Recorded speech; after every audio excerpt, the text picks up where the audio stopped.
Please be seated. Oui, vous asseoir.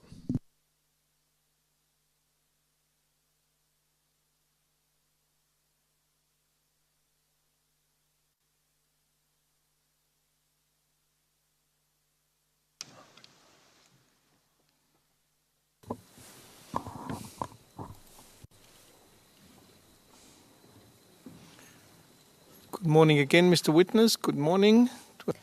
Bonjour, monsieur le témoin. Bon retour, bonjour à tous. Je vois que Maître Altit n'est pas encore là, mais on m'a dit que nous pouvions poursuivre malgré tout. Merci beaucoup. Bien, je donne la parole au bureau du procureur. Monsieur Garcia, vous avez la parole. Juste une question avant de continuer.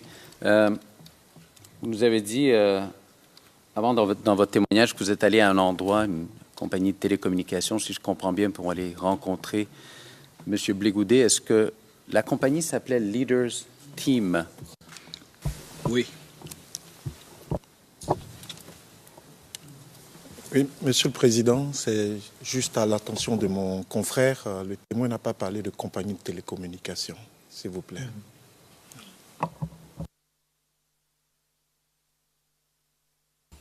Merci, confrère. Je comprends que le témoin a répondu à la question. Je vais passer à un autre sujet. Alors, monsieur le témoin, lorsqu'on s'est laissé, vous étiez en train de nous parler de cette rencontre que vous avez eue avec monsieur Blégoudet.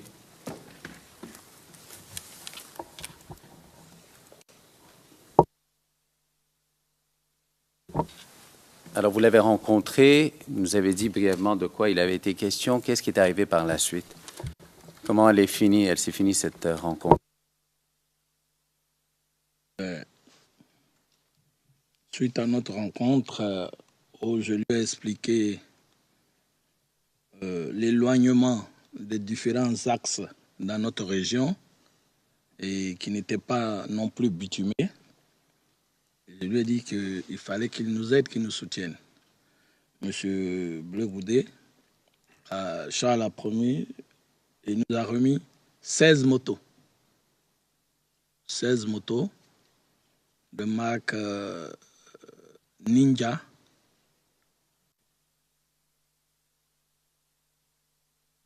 Et il nous a remis les moyens pour pouvoir faire transporter les motos d'Abidjan en main, parce qu'il fallait un gros camion.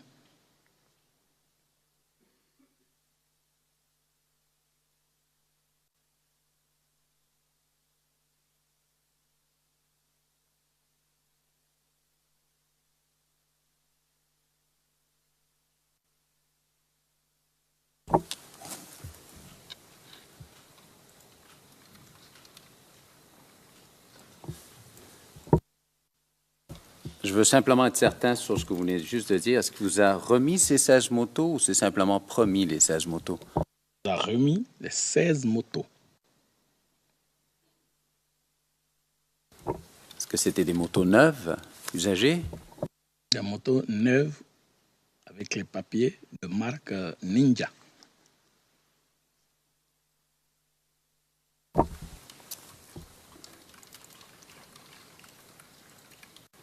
Et vous dites que vous avez remis également les moyens, un gros camion. C'est quoi le camion au juste? Je ne sais pas comment on dit, c'est soit 20 tonnes ou 30 tonnes pour pouvoir mettre les motos dedans. Parce qu'on ne pouvait pas transporter les 16 motos d'une manière ordinaire dans un véhicule simple ou dans tout autre transport, à part des camions de transport qui faisaient la location. Donc, c'est eux qui ont transporté ces motos. Et les motos, ça devait servir à quoi au juste? Évidemment, les motos, j'étais avec d'abord son représentant, le jeune frère Guillaume Gougon, à qui j'ai remis une partie. Les motos devaient servir à tous ces jeunes de se rendre dans le fin fond. Vous savez que nos parents, les distances sont 12, 25 km non bitumés. Et des fois, on a des endroits où la voiture ne part qu'une fois par semaine. Et c'est des difficultés, c'est épouvantable. Mais grâce à ces motos, les jeunes leaders pouvaient se rendre dans les villages pour apporter le message du programme du candidat, du président Laurent Gbagbo. Et les motos étaient un moyen plus rapide, plus sûr de se rassurer que vous savez que nous sommes d'une région montagneuse. Vous avez des endroits où même votre 4x4 ne peut pas y accéder. Et les motos prenaient le relais. Voilà.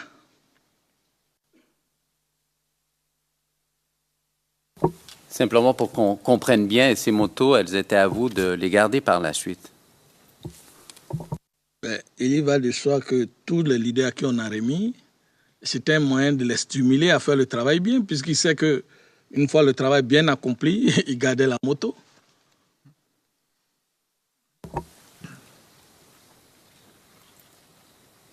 Est-ce qu'on vous a remis de l'argent? Oui.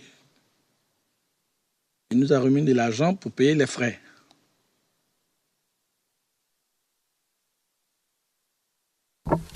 Simplement pour que ça soit clair au dossier, qui vous a remis l'argent? C'est Charles Blé Goudé qui a remis l'argent.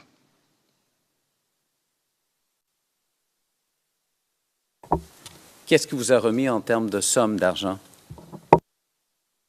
Il a remis, si mes souvenirs sont bons, la somme de, je crois, 500 000.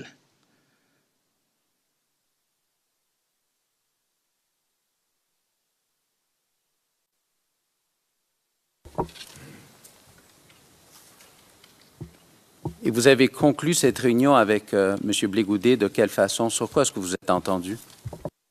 Nous sommes entendus qu'il fallait aller faire le travail et revenir, lui rendre compte des préoccupations de ce qui se passait sur le terrain, puisque lui-même, à la suite, il devait y arriver. Donc il fallait revenir pour faire évidemment un compte-rendu de la mission qui nous avait été confiée. Et brièvement, la mission consistait en quoi? À aller parler à nos parents, à adhérer au programme du président Laurent Gbagbo. 2, les emmener à se faire recenser.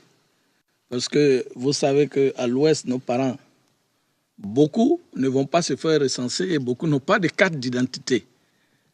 Il faut bien leur expliquer la nécessité de suivre le candidat Laurent Gbagbo, mais il faut aussi les encourager et faciliter à ce qu'ils aillent faire leur papier qui leur permettra d'obtenir leur carte d'électeur pour exprimer le soutien qu'ils apportent au président Laurent Gbagbo.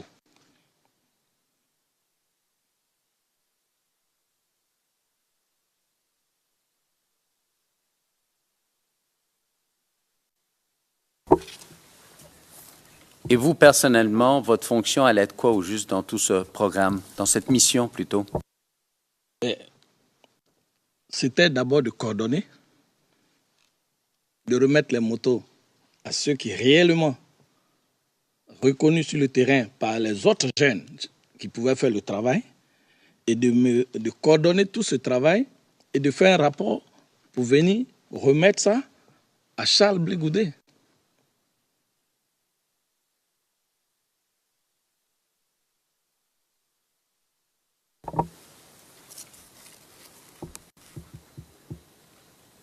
Est-ce que vous êtes allé seul sur les lieux ou est-ce que vous étiez accompagné quand vous êtes allé rencontrer M. Charles Blé Goudé? J'étais avec le jeune frère Gogon Guillaume, qui est son représentant de Danané.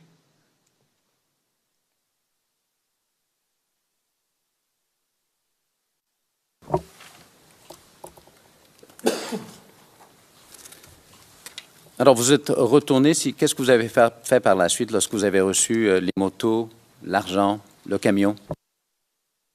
Nous avons loué un camion.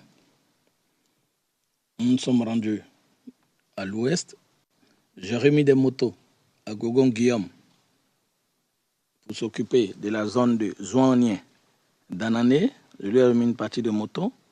Et en ce qui concernait Logualéma, Fakobli, ce qui était juste dans mon sillage, j'ai organisé une cérémonie devant tous les jeunes, devant les chefs, pour qu'il y ait plus de clarté. Et nous avons remis les motos à ceux que nous avons jugés être aptes à mener cette mission.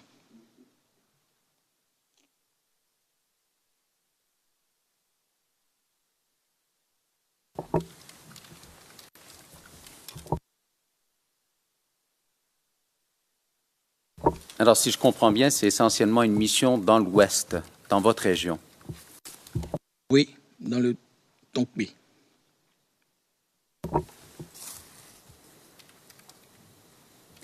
Est-ce que vous pourriez nous dire brièvement comment est-ce que cette mission s'inscrivait dans la campagne électorale de M. Laurent Gbagbo? Monsieur le Président.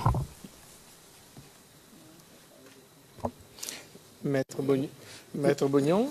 Monsieur le Président, je comprends qu'on veut aller vite, mais il faudrait qu'on utilise les termes du témoin.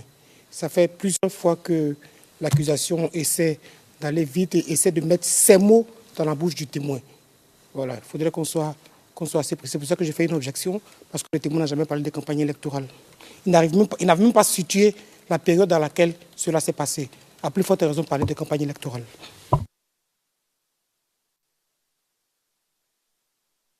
Well, I'm still in 2008. Mais moi, je suis encore toujours en 2008, je dois vous dire. Et il me semble qu'on est encore très loin de la campagne électorale, me semble-t-il, si je ne me trompe pas.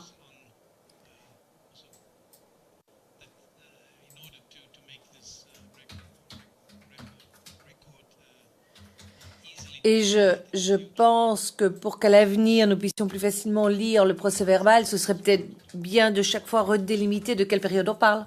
Merci. Alors, monsieur le témoin, simplement pour qu'on puisse bien se situer dans le temps. Alors, je vais essayer de faire de mon mieux exactement pour qu'on puisse situer. Je vous ai rafraîchi la mémoire tantôt. On est retourné à votre transcrit. Vous avez dit 2008, début 2009. Mais je veux savoir précisément si vous êtes en mesure de nous dire à quelle date vous êtes allé rencontrer M. Blé-Goudet. Et je vais vous donner un point de référence. D'accord? Est-ce que vous vous rappelez qu'au complexe sportif de Yopougon, et simplement pour mes collègues de la Défense, je fais référence au document CIV OTP 0025 0669, qui se trouve au numéro 33 de la liste des éléments de preuve que l'accusation veut utiliser. Alors, monsieur le témoin, est-ce que vous avez connaissance du fait que le 31 octobre de l'année 2009, au complexe sportif de Yopougon, il y a un événement, d'ailleurs, monsieur Alpha Blondy, d'après ce que je comprends de ce document, était un artiste invité, aurait été là, et c'était un événement pour justement manifester la reconnaissance. Monsieur le Président. Your Honor, the witness is... Maître Bognon. Le procureur, Monsieur le Président, le témoin est présent. Oui, je sais que le témoin est présent. Monsieur le Président, il y a une procédure qui est acquise ici. Il y a un document qui est là, qui n'est pas signé par le témoin, qui n'en est pas destinataire non plus. La question de base serait de lui demander s'il a déjà vu le document. On ne peut pas, sur la base d'une simple présentation, essayer de faire comme si on lui rappelait, comme si on lui rafraîchissait la mémoire. C'est de demander d'abord s'il a déjà vu le document. Your Honor, Monsieur le Président, afin que le procès-verbal soit clair, j'essaie ici d'identifier le document dans lequel je prends l'information pour pouvoir délimiter justement le moment dans le temps. Et c'est la seule chose que je fais. Le juge président, très bien poursuivi, monsieur le procureur. Le juge président, il ne s'agit pas donc d'authentifier un document, il s'agit simplement d'aider le témoin à fixer la période et les délais.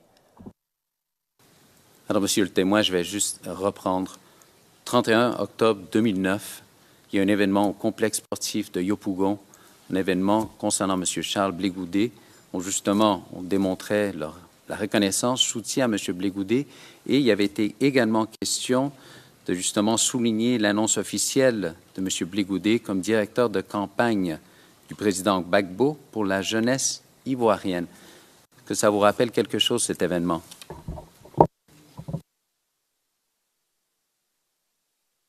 Je ne sais pas où vous voulez en venir. Je ne comprends pas. Excuse me.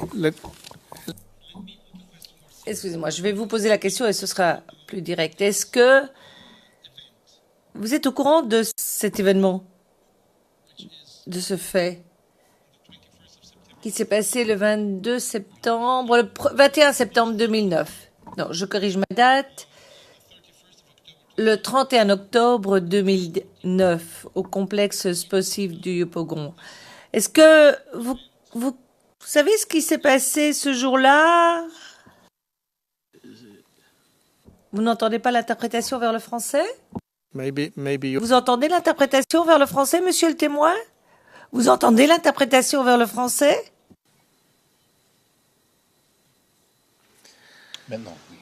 Maintenant, vous entendez l'interprétation? Je reprends la question. Donc, est-ce que vous êtes au courant d'un événement qui a eu lieu le 31 octobre? Pardon. Le président se reprend. Lisez le document que vous avez à l'écran. Regardez.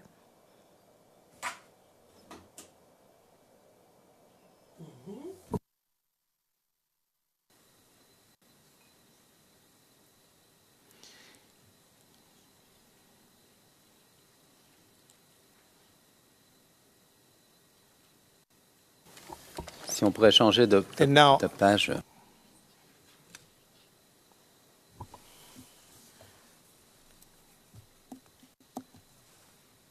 Oui, Monsieur le Président. Yeah. Le président. Bien. Monsieur le témoin, est-ce que vous êtes au courant de cet événement? Cet événement qui s'est passé donc, d'après ce document, cet événement se serait déroulé le 31 octobre 2009 au complexe sportif de Yopougon. Êtes-vous au courant? Oui, j'ai entendu parler de l'événement. OK. Merci, Monsieur le Président. Alors, Monsieur le témoin, la raison pour laquelle on a soulevé cette question et cet événement, c'est pour essayer de vous situer dans le temps. Quand vous êtes allé voir M. Charles Blégoudet, est-ce que c'était avant cet événement ou après cet événement?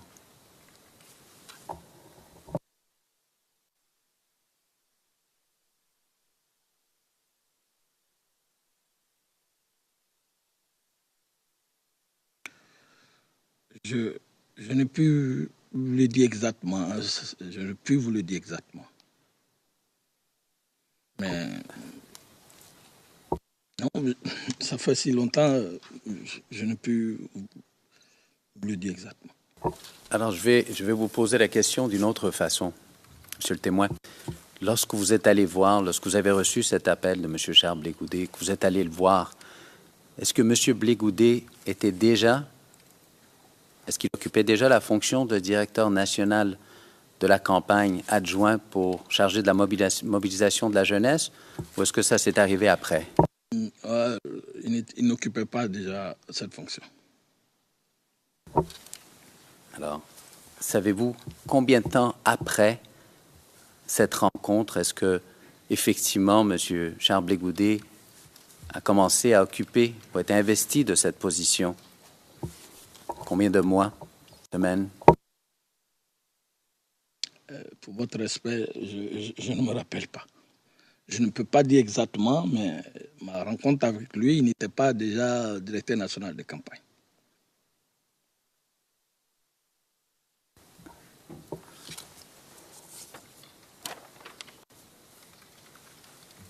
Alors, vous n'êtes pas en mesure de nous dire si c'était près de cette date-là ou... Répondu. No, he is not. Juge président, non, il n'est pas en mesure.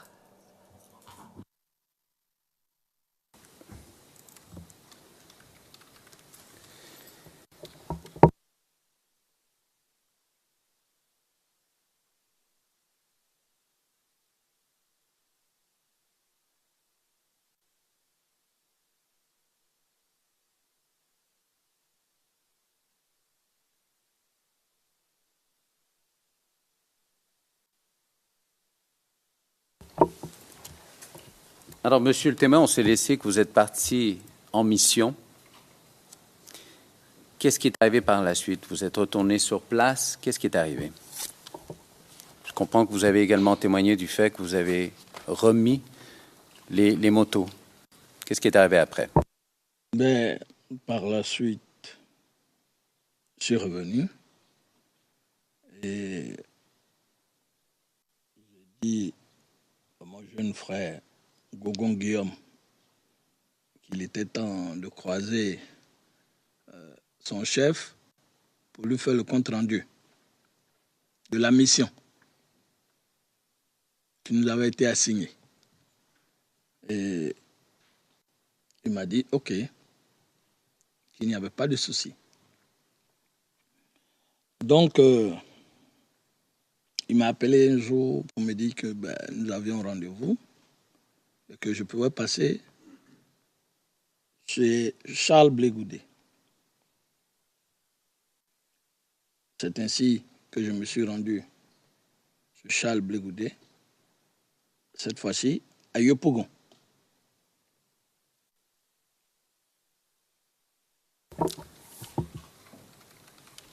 À Yopougon. Est-ce que vous êtes en mesure de nous dire combien de temps après cette première rencontre avec lui que vous êtes allé le voir à Yopougon? C'est dès que nous sommes allés en mission, nous avons mis, je crois, quand même un bout de temps, c'était au moins un mois et quelques, nous sommes revenus. Et quand nous sommes revenus, j'ai dit à Gougon, écoute, nous sommes allés en mission, va voir ton chef afin de prendre un rendez-vous pour que j'aille lui faire le compte rendu de la mission. Et Gougon a dit, il n'y avait pas de souci, cher aîné. Et un jour, il m'a appelé pour me dire, écoute, tu as rendez-vous chez mon chef, on doit se retrouver là-bas pour le compte rendu.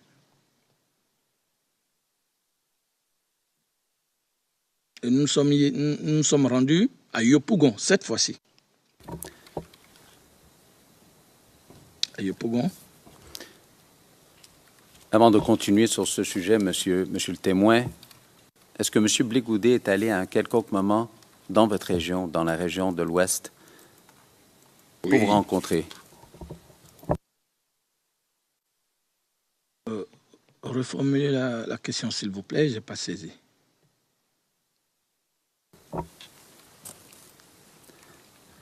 Est-ce que M. Charles Blégoudet est allé dans l'Ouest? Oui. Simplement pour qu'on puisse bien s'entendre, se comprendre, lorsqu'il est allé dans l'Ouest, est-ce que c'était avant que vous soyez retourné à Yopougon ou c'est après? C'est après. Alors, on va continuer avec votre visite à Yopougon. Qu'est-ce qui est arrivé? Vous êtes allé où exactement? À Yopougon, au millionnaire, quartier millionnaire de Yopougon. C'est là que M. Gogon m'a indiqué. Et nous sommes allés. Nous sommes arrivés. Nous avons trouvé ce que nous avons vu, c'est-à-dire la demoiselle Goï Bernadette, M. Koué, qui nous ont dit que Charles n'était pas encore arrivé, Charles Blégoudet n'était pas encore arrivé, qu'il fallait attendre dehors.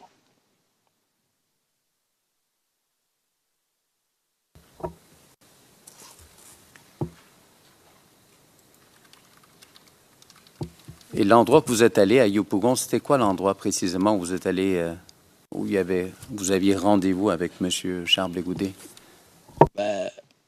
C'était une villa, j'ai découvert, c'était une villa. C'est pour la première fois que j'y allais, c'était une villa millionnaire. Et quand nous sommes arrivés, ils nous ont dit d'attendre dehors. Et que M. Charles Blégoudet n'était pas arrivé. Et qu'il fallait attendre dehors. Et moi, j'ai dit, mais écoutez, Gogon m'a dit que nous avions rendez-vous. Moi, je ne peux pas venir en tant que responsable et rester dehors. Vous pouvez quand même nous installer dedans. Il dit non, il fallait attendre dehors. Et moi, je suis reparti. J'ai dit, c'est là que je dis à Gougon, et je m'excuse, mais Charles n'est pas mon chef. C'est un petit frère. Il m'a appelé, je suis venu. On me fait pas asseoir, on me laisse dehors, pends-toi. Ben, moi, je retourne. Je te laisse faire le compte rendu à ton chef. Moi, je retourne. Et je suis reparti.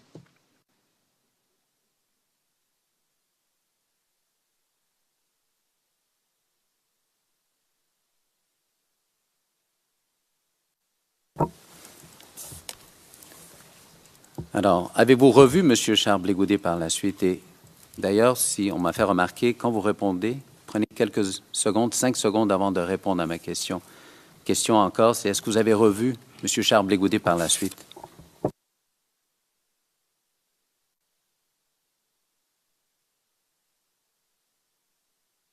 Oui, à Mans.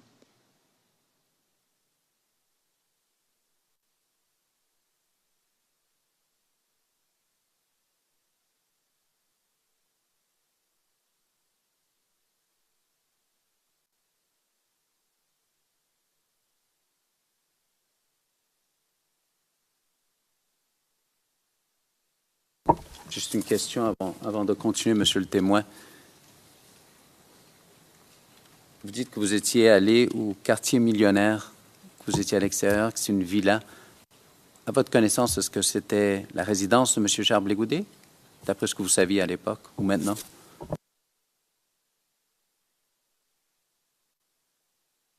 Je crois.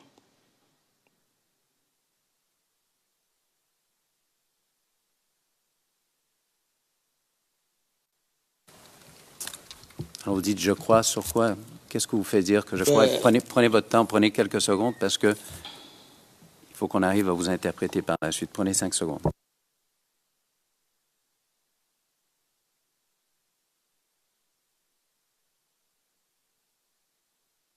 En tant que témoin, Guillaume m'a dit, on va chez mon chef au millionnaire. Et la première fois que je l'ai rencontré, c'était un bureau à Angré. Donc, quand il m'a dit, on va chez mon chef au millionnaire, dans ma tête, j'ai vu une villa,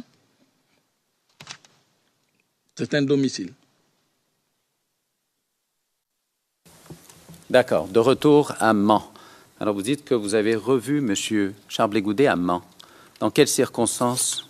Qu'est-ce qui est arrivé? Il est venu à Mans. Toute la jeunesse s'est mobilisée pour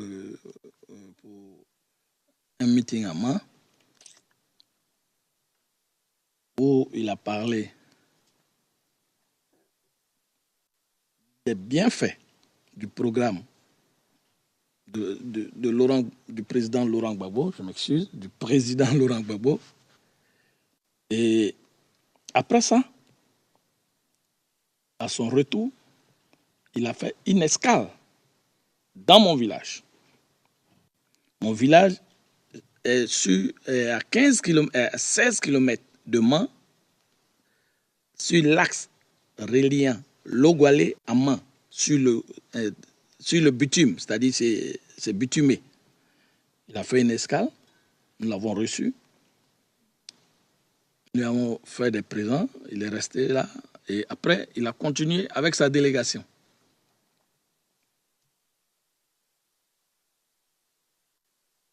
Qui faisait partie de sa délégation? Je me souviens de M. Koué, Mademoiselle Goyi, il y avait d'autres jeunes que je connais, Sagad. Pardon, je n'ai pas compris ce... Sagard. Voilà. Et il y avait d'autres voitures, des jeunes, je suppose des jeunes leaders, mais que je ne connaissais pas à titre personnel. C'était une forte délégation. Et de ses représentants du COGEP du Tonkpi.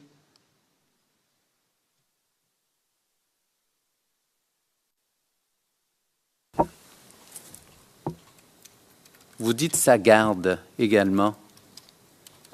C'est composé de combien de personnes?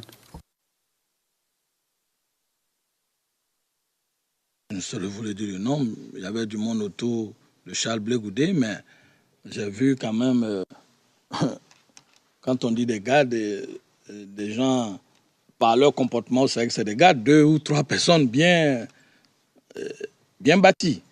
Voilà.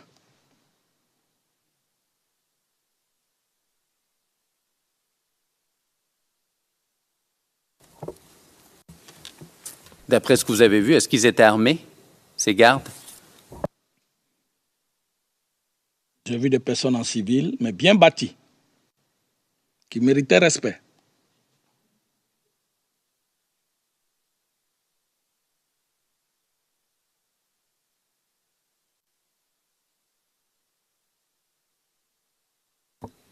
Are we still talking about 2009? On parle toujours de 2009, demande le président. Monsieur McDonald, avec votre permission, je vais prendre la parole sur ce point. Et je pense qu'il serait bon que le témoin quitte le prétoire pendant 2 secondes, enfin 2 minutes, pour expliquer la chose. Parce que je vois que la Chambre pose toujours les mêmes questions. Pourquoi est-ce que l'on parle de cette période de temps? Le président, non, moi j'essaie juste de suivre pour savoir où on en est, sinon on se perd, on ne sait plus, on ne se repère plus dans le temps, c'est tout. Monsieur McDonald, très bien. Le président, je veux juste qu'on se repère dans le temps, c'est tout, parce qu'on est toujours en train de dire il s'est passé ceci, il s'est passé cela, on ne sait jamais quand cela s'est passé. Donc parfois, je fais un petit rappel à l'ordre pour qu'on se souvienne de la période dans laquelle c'est arrivé. Monsieur Luccio, oui, lorsque j'ai commencé à rafraîchir sa mémoire, on était au début 2009, et puis le déroulement est chronologique depuis lors. Le témoin, visiblement, ne semble avoir du mal à citer des dates exactes. Mais on va bientôt arriver à 2010. Et quand on sera à 2010, je lui poserai des questions pour voir s'il se repère bien dans le temps. Le président, bien, allez-y.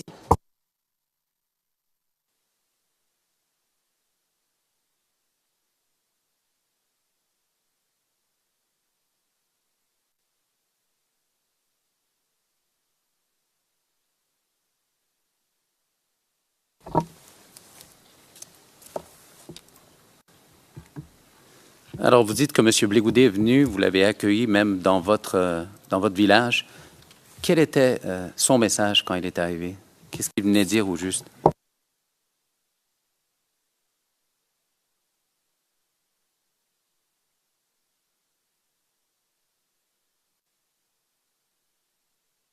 C'était un message du programme du président Laurent Gbagbo, un message de paix. Il venait dire que le président Laurent Gbagbo a de grandes ambitions pour notre région, pour la Côte d'Ivoire, mais pour notre région, et que le président Laurent Gbagbo aime cette région parce qu'il a des amis, il a des frères dans cette région, et il trouve que c'est une très belle région qui mérite d'être développée au maximum pour que le tourisme, pour que la Côte d'Ivoire puisse être au diapason des autres pays. Mais c'était un message de développement, c'était un message des actions du président Laurent Gbagbo.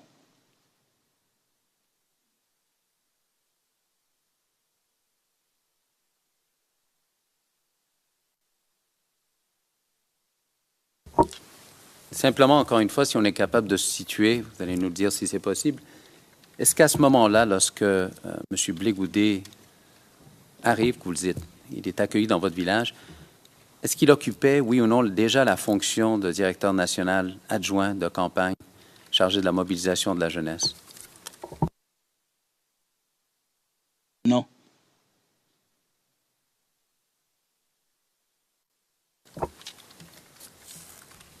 Et je veux juste également, pour bien comprendre tout ça dans ma tête, la campagne électorale en tant que telle, nous avons l'information qu'elle a débuté le 5 août de l'année 2010. Est-ce qu'elle avait débuté déjà ou non?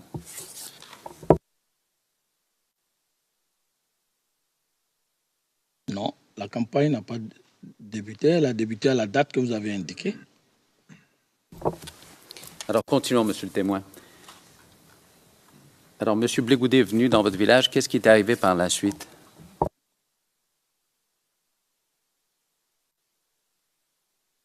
Ben, il a été reçu chaleureusement comme un frère. Je vais être plus précis. Après qu'il est parti de votre région, est-ce que vous l'avez revu par la suite?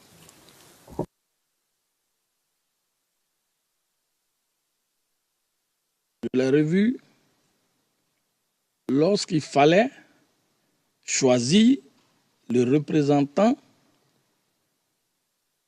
des jeunes pour diriger la campagne du président Laurent Gbagbo au COGEP, au Toit Rouge, à ses bureaux du COGEP.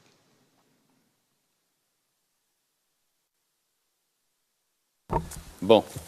Alors, ça, c'est arrivé combien de temps après qu'il soit venu, approximativement, qu'il soit venu dans votre village?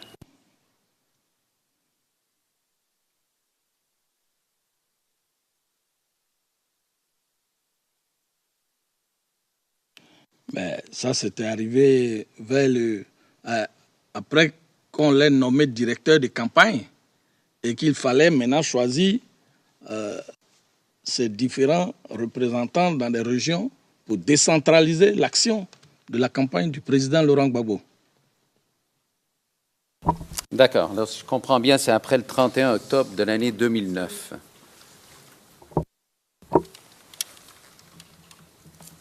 Alors, vous dites que vous êtes allé le voir à Toit Rouge, si je comprends bien. Comment ça s'est passé au juste? Comment qui vous a invité premièrement à y aller? Ah bon, merci. Charles Blégoudet, via son bureau, avait fait appel à tous les leaders. J'étais région par région et j'étais là quand les jeunes de ma région, puisque j'étais président de la COMA-JMG, m'ont dit, le président Charles Blégoudet reçoit la jeunesse du Tonkpi dans l'optique de pouvoir désigner un représentant de la campagne jeune du président Laurent Gbagbo.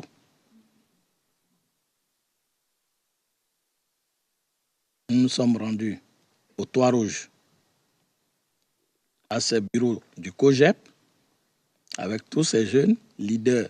Tous les jeunes leaders y étaient.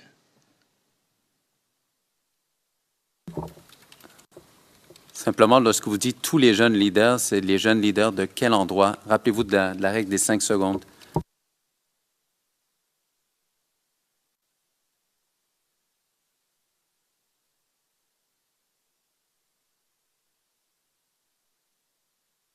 Un jeune leader du Tonkpi, évidemment.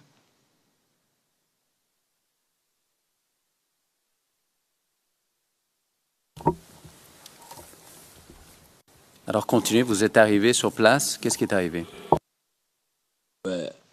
Ils nous ont installés dans la cour du COGEP, où il y a les bureaux du COGEP dans la cour, il y a une cour. Et c'est ainsi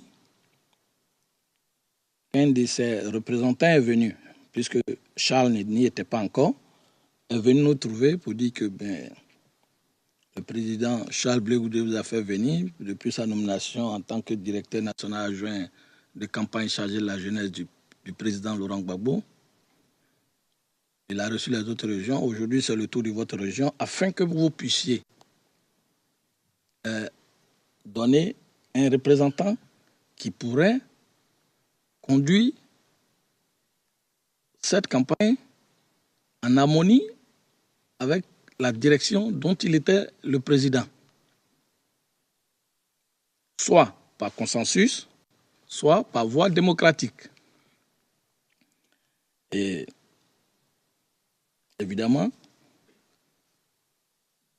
les jeunes qui m'ont fait confiance m'ont dit, président,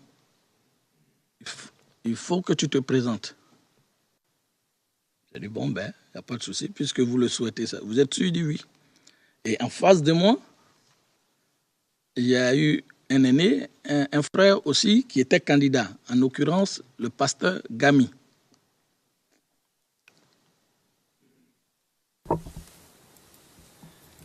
Pourriez-vous nous dire brièvement qui était ce pasteur Gami?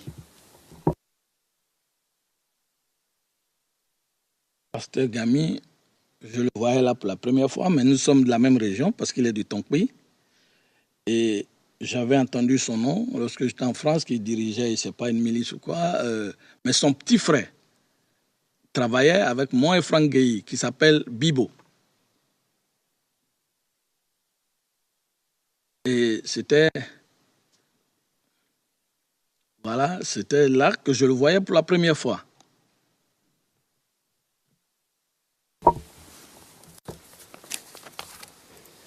Bon, ça va, je comprends, vous l'avez vu là pour la première fois. Vous nous avez dit ce que vous avez entendu à son égard avant. Vous avez utilisé le fait qu'il était en tête, il avait une milice. Il avait un mouvement de libération de, je ne sais plus, l'Ouest ou je ne sais pas.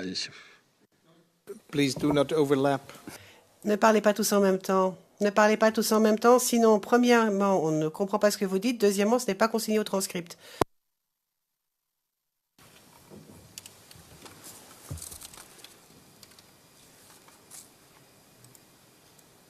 J'attends simplement que votre réponse s'affiche.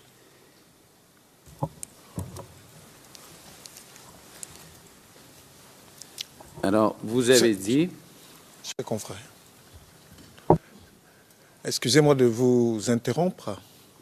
C'est simplement pour une précision. Vous avez dit que le témoin a dit de l'individu dont vous parlez qu'il était chef d'une milice. Est-ce que vous pouvez donner l'élément précis qui se rapporte à cette affirmation?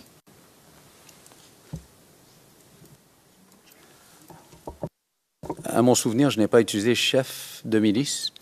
J'ai simplement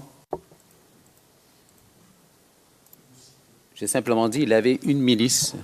Ce à quoi le témoin a répondu, et vous voyez la réponse à la ligne 28 de la page 49.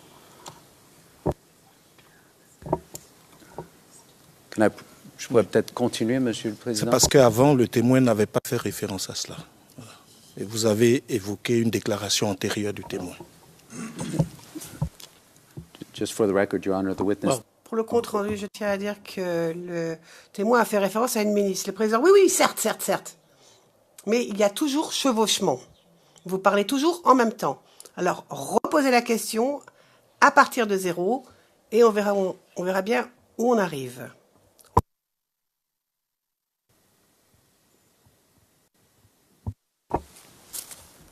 Alors, Monsieur le témoin, et je fais référence à la page 49, ligne 28, en référence au pasteur Gami, vous avez dit, oui, il avait un mouvement libération, je ne sais plus, de l'Ouest. Est-ce que le mouvement MILOCI vous dit quelque chose, le mouvement ivoirien de libération de l'Ouest de la Côte d'Ivoire?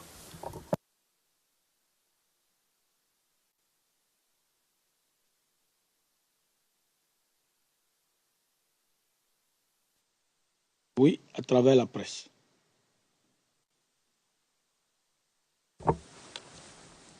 Est-ce que c'est le mouvement auquel vous faites référence dans votre réponse?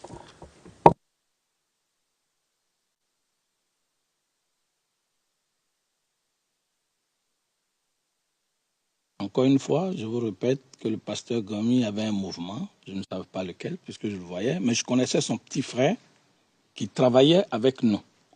Je ne savais pas, il y avait, pendant la crise, on voyait à la télé, il y avait tellement de noms, MJP, je ne sais plus exactement lequel, puisque je ne le connaissais pas. Est-ce que c'est un mouvement de l'Ouest? Oui. Piano.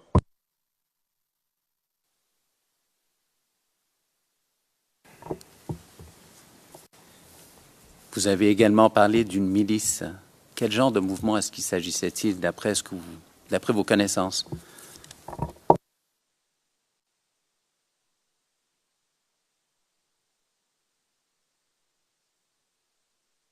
Je ne sais pas. Moi, je n'étais pas en Côte d'Ivoire. Moi, je ne sais pas. Moi, je dis, pasteur Gami, il est de la même région que moi, son petit frère, c'est-à-dire de même père, de la même mère, travaillait avec nous. Et c'est là que j'ai entendu son nom. Et je l'ai vu pour la première fois au bureau du COGEP à Yopougon. Et il était candidat contre moi. Voilà.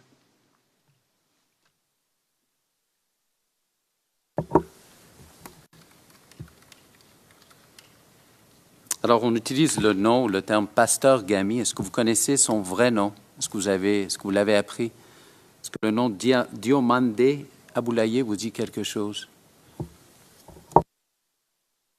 Non.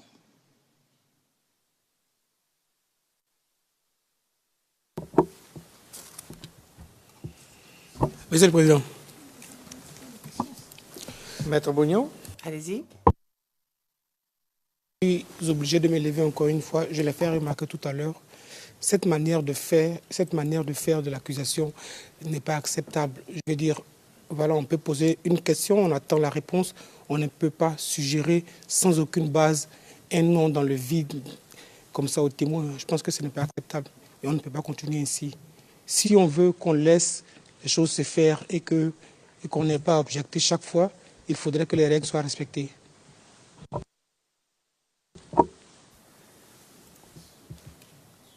Your Honors, I was simply... Messieurs, Madame les juges, j'étais juste en train d'essayer de rafraîchir la mémoire du témoin sur le groupe. Il avait donné déjà une partie de la réponse et j'essayais de savoir si ce groupe était bien celui-là. Il peut répondre oui ou non. Le président, écoutez, je ne sais pas ce qui a été dit en français, mais ce que je n'aime pas, en tout cas, c'est que lorsque vous dites ceci n'est pas acceptable, si vous voulez que les choses soient faites selon les règles, etc., non, on en est... Vous pouvez parler, certes, vous pouvez vous lever, vous exprimer, mais je pense que nous sommes parfaitement dans les clous. Alors, en tout cas, d'après ce que j'entends depuis la cabine anglaise, j'ai l'impression que vous vous plaignez que les choses sont faites de façon inacceptable, qu'on ne suit pas les règles, etc., etc.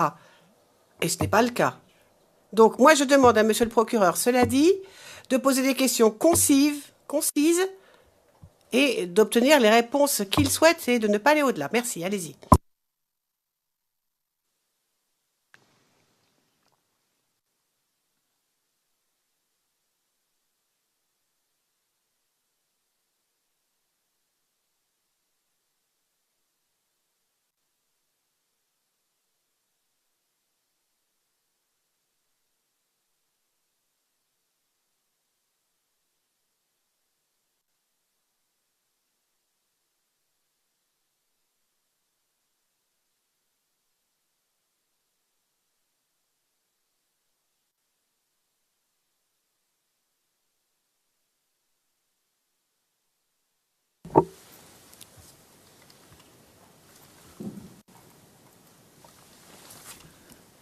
Alors, monsieur le témoin, vous dites que qu'il y avait un pasteur Gami qui également était en lice pour cette position. Et est-ce que vous pourriez nous dire est-ce que vous avez eu à parler, à vous exprimer? Est-ce que le pasteur Gami s'est exprimé sur ses positions? Vous aussi, comment ça s'est déroulé au juste?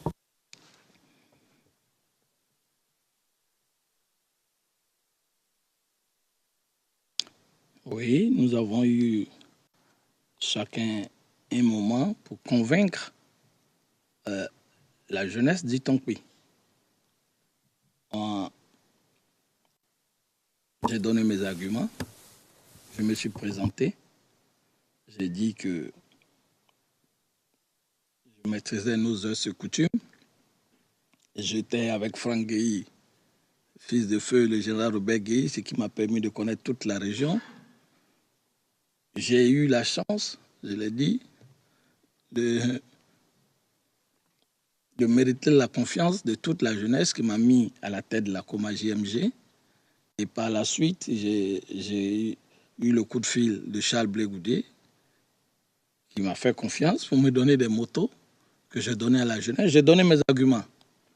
Et je me suis dit que j'ai vécu en Europe. Je pense que tout ceci mis ensemble allait donner un élan pour pouvoir permettre à notre jeunesse de pouvoir voter le candidat Laurent Gbagbo.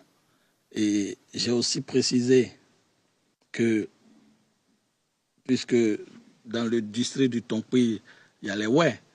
Les Wè, c'est des Fakobli. Il y a les Guérés qui font partie du groupe Wè, il y a les Guérés, il y a les Wobé. Et que je parlais aussi leur langue. Donc tout ceci pouvait nous faciliter de pouvoir, je pense, être la personne apte à pouvoir mener cette campagne de bout en bout. Vous dites que vous connaissiez le petit frère, le pasteur Gami. Quel était son discours à lui? Quelle était sa façon de voir les choses? Est-ce que c'était pacifique? C'était comment? Bibo était un monsieur extraordinaire qui m'a été présenté par mon patron, le docteur Franck Guéhi, qui était au service, qui était un homme pacifique. Je lui ai sous même l'impulsion, il était président de la jeunesse de mon patron, je lui ai même remis une moto. Il était celui-là même qui nous accompagnait dans toutes les missions pour parler de ce que le président voudrait faire en matière de sanitaire dans le Tongpi, puisqu'il nous montrait les chemins. Juste pour revenir à ma question, quel était le discours du pasteur Gami?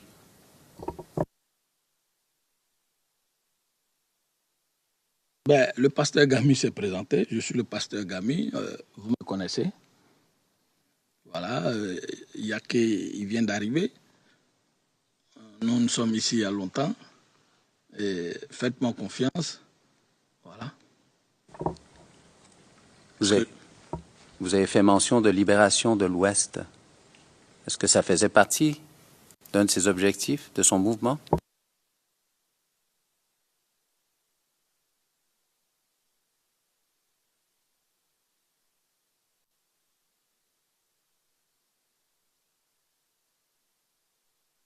Non, je vous répète ce que les bribes de ce que j'ai entendu. Pasteur Gami trouve que je viens d'arriver et que lui, il est là depuis longtemps. Moi, je viens d'arriver en 2000, je viens d'arriver tout de suite et qu'il était la personne la mieux indiquée et qui connaît l'Ouest. C'est ce que j'ai retenu de son discours. Voilà.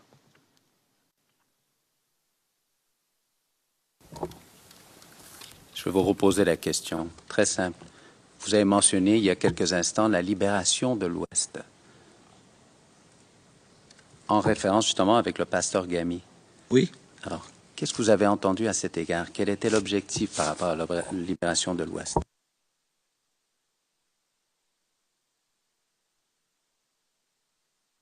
From whom? De qui? Vous saviez quoi? Etc. De sa politique, du pasteur Gami. Est-ce que j'ai raison? Non, je ne sais pas, parce que le pasteur Gami, nous étions venus pour choisir le directeur de campagne de la jeunesse. Et il fallait convaincre la jeunesse de ce qu'on pouvait apporter de nos aptitudes. Et je m'excuse, mais je ne sais pas. Ce que j'ai entendu, il a dit que je venais d'arriver et que lui, il était un ancien et que ce serait un peu trop facile qu'on me fasse la passe et que lui connaissait l'Ouest. Ça, c'est les bribes de ce qui m'est resté. Libération de l'Ouest, ça ne faisait pas partie du programme de campagne pour pouvoir être DNC.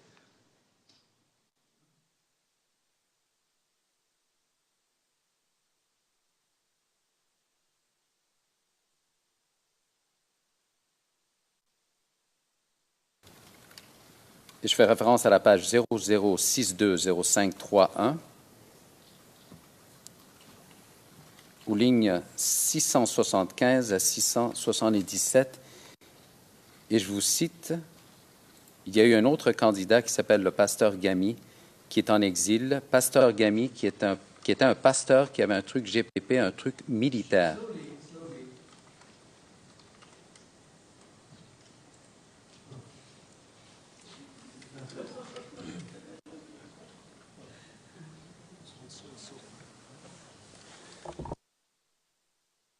Alors, Your Honors, it's a bit... Monsieur le Président, c'est un peu difficile de me concentrer lorsque les conseils de la défense... Il y a quand même des règles d'étiquette qui ont lieu ici. Le président, oui, enfin, il s'est passé quelque chose en haut dans la cabine. Ça n'avait rien à voir avec vous, Monsieur Garcia. C'était une réaction dans la cabine d'interprétation en anglais parce que vous avez commencé à donner lecture d'un texte. Monsieur Garcia, oui, mais enfin, je m'en suis rendu compte, mais souvent il y a eu des ricanements quand même de l'autre côté. Le président, non, c'est juste une réaction de la part de la cabine anglaise. Vous ne pouvez pas voir parce que c'est derrière vous, dans votre dos, c'est impossible pour vous de le voir. Enfin, poursuivez, et si vous donnez lecture de quoi que ce soit, lisez lentement et ménagez une pause. Et il y a un autre candidat qui s'appelle le pasteur Gamy, qui est en exil. Pasteur Gamy, qui était un pasteur qui avait un truc GPP, un truc militaire, pasteur Gamy. Ça vous rafraîchit la mémoire?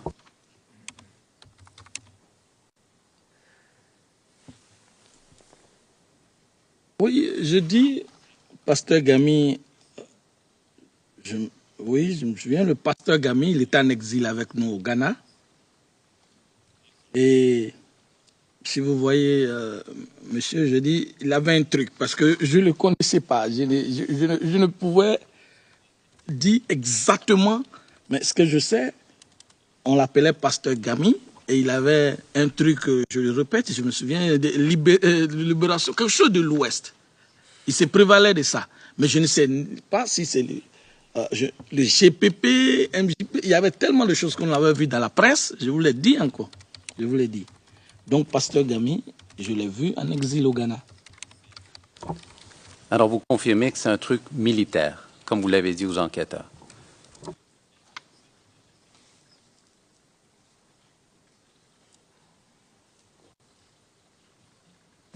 Je ne saisis pas bien votre question.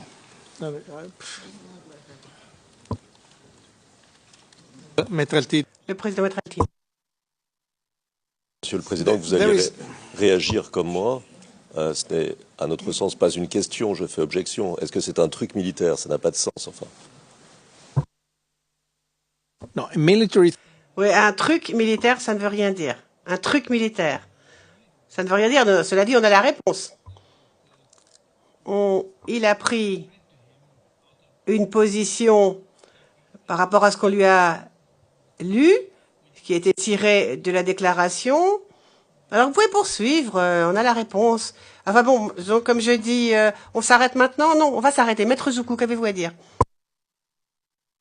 Complément à ce qu'a dit Maître Altit, la question qui a été posée initialement aux témoins portait sur la déclaration du nommé Gamy à l'occasion de cette désignation d'un représentant. Donc on ne peut pas passer de cette question pour venir parler d'un fait plus général concernant un éventuel truc militaire, comme vous l'avez dit. No, as you might have heard, I already said. Vous l'avez déjà entendu, j'ai déjà dit tout ce que j'avais à dire sur ce point. Alors maintenant, nous devons faire la pause. Nous reprendrons donc à 15 heures. Et pour une séance de durée normale, donc 1h30. Donc on siégera de 15h à 16h30. Merci et bon déjeuner. On reprend à 15h30. À 15h pour l'interprète.